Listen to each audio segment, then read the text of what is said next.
Most of the women come to Jamaica for the dreads, the rasta of it, the the black, beautiful men. That's really most of the concept. We treat women with respect, as goddesses, as women, as princesses, as queens, and that's why we are known to be the lovers of art.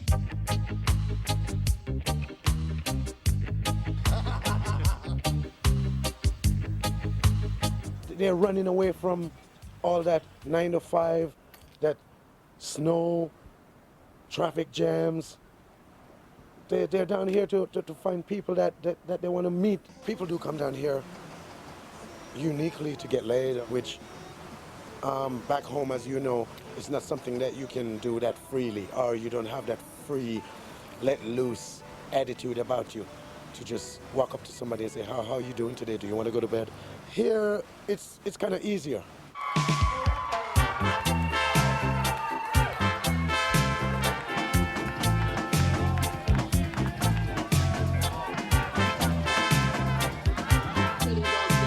Attract what is commonly known as rental dreads.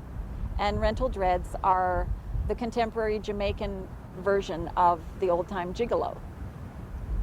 They prey on women, on the women's emotional, needy side, and attract the woman, compliment her, seduce her, lead her to believe that she is their one and only, when in fact they may have had another woman the week before, and as this current woman boards the plane, they'll be greeting another woman coming off the next plane.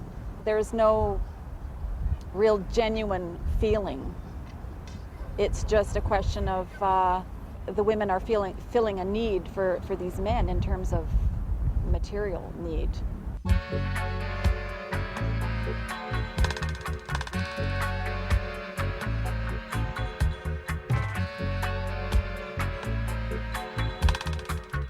Folks that come down here, more percentage are educated and, of course, with a little bit more money, which a lot of these individuals down here don't have that privilege to get that money side of it going. And the women do throw their money around. Money is power, and it does a lot of things for people. And if you got the money, you can call me honey, and it ain't funny.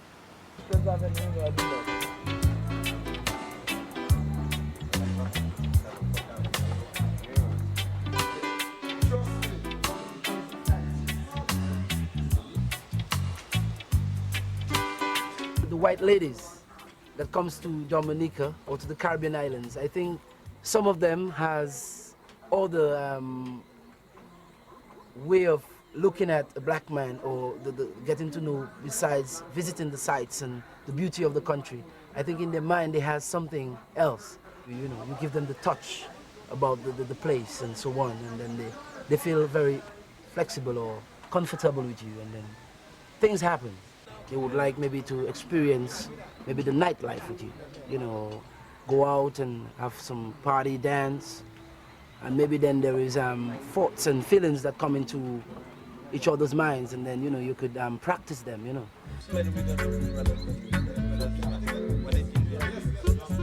end up getting an extra tip because of the way that you behave, and the way you do things, how you present yourself. Yes, indeed. The white American tourists represent for all these young men hope, aspiration, achievement. You are the people who I see on TV. If I can have you in my arms, I belong. I'm almost like I'm on TV. And I think that's a very big part of why that attraction. Of course it pays, and that's a little gravy. But these guys are yearning more than they're earning, and they're earning because they're yearning.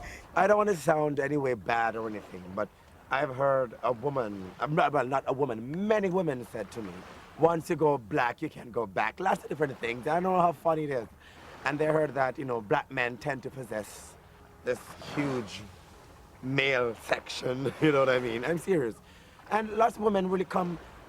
Sometimes they're like, is this really true? Out of curiosity, sometimes, you're a bad guy and it's not true, but it's always the curiosity to find out.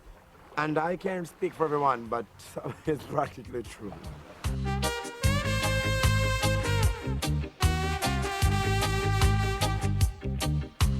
the long locks and, you know, the virility, the masculinity, the muscular physical physique combined with the locks was, in a sense, a combination of the yin and the yang, the masculine and the feminine, visually. I don't know what women fascinate about those dreadlocks so much, but this is this wildness, probably. The strongness and the wildness, this complete masculine energy. Maybe it's just symbolized by the dreads. So, yeah, they have always good chances here with the women. I also feel like the Caribbean guys have a lot more energy than the guys in the colder countries, like Europe. Well, physical energy, more or less, be it sexually or other ways, you know? Yeah, Societal for real, powers. for real. They also have, some of them have that same mentality. Yeah. I think it's true, you know? Yeah, there's some truth about it. Because You know what I'm the way that we would have ourselves in the forest, you know, and do certain things. The guys on them, I mean, from the Europe or whatever, the guys they're accustomed with would be a little more, you know, softy in the way we handle the things. Yeah, we will do it differently. We'll as do it well, a little more, you know, a little more rough and, you know, Yeah. with a little more energy. A little bit more jungle style. Yeah. You can say so. Some Jamaican men claim that it is easier to get these women into bed than they can get their Jamaican women. It's easier. Jamaican women grew up in this fundamentalist Old Testament Christianity and so on, and they're supposed to protect the sanctity. The women that come to have fun tend to want to have fun. The difference between the white women and the black women, they are not so open-minded. The locals that we have here, the black locals, they're not so open-minded. They have a fear of something that I cannot explain. If I meet a foreigner and I maybe want to hug her or kiss her, it's not a problem. And this is inside of me, you know, I feel free to do that. I feel more comfortable and more flexible with a foreign woman or a white woman then.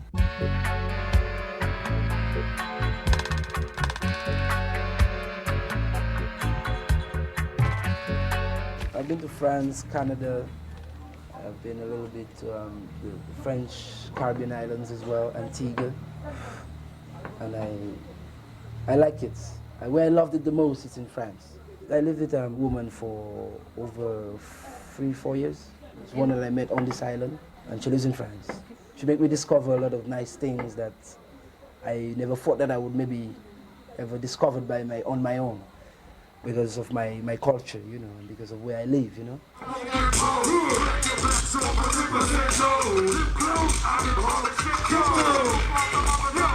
There can be cases where these young, black, virile Jamaican youth can have, with expatriate women, fulfilling, sincere relationships. They can be intended. But they both parties have to go beyond so many layers of baggage and things for it to be real. It's a serious challenge. If they meet as, the tourist comes on and the guy on the street or the guy in the work and so on, trust me, it's going to be difficult. Because he's part of our package, of our holiday package. She's part of his earning. And they will not be able to get beyond that. It's a unique culture, a unique feeling, a unique love, so wherever they come, whenever they come, they're welcome all the time.